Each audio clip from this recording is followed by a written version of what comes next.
ఆది కథతో అంతర్గత చైతన్యం, ఆత్మ సౌందర్యం గురించి ఒక ఆసక్తికరమైన విశ్లేషణ చేద్దాం రండి.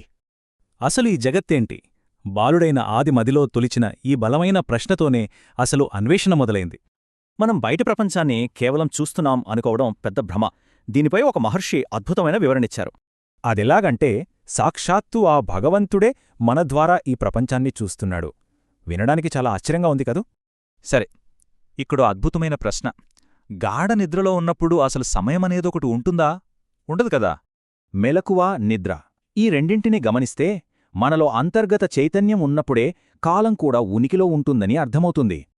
అంటే చూసేవారే లేకపోతే సమయం కూడా మాయమైపోతోంది.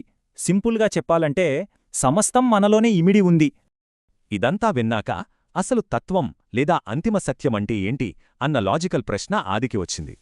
నిజమైన సత్యం బయట ఎక్కడో దొరికే వస్తువు కాదు.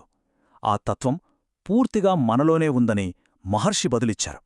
ఈ చిన్న విషయం తెలియగానే ఆది ఆలోచనా విధానంలో, జీవితాన్ని చూసే దృక్పథంలో ఒక్కసారిగా గొప్ప మార్పొచ్చేసింది.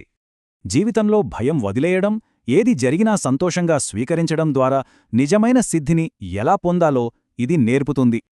జరిగేదంతా దైవ సంకల్పమే అని నమ్మడం అలవాటయింది. దాంతో ఎలాంటి కష్టాన్నైనా చాలా ప్రశాంతంగా అంగీకరించడం సాధ్యమైంది. దీనివల్లే ప్రతిక్షణం మనలో ప్రశాంతత, దైవానుభూతి కలుగుతాయి. ఇక జీవితంలో దేనినైనా ఎదుర్కోవడానికి మనసు ఎప్పుడూ సిద్ధంగా ఉంటుంది. అంతిమ సత్యం. ఈ జగత్తు మొత్తం మనలోనే ఉన్నప్పుడు ఇక బయటి ప్రపంచానికి భయపడాల్సిన పనేముంది? ఆలోచించండి.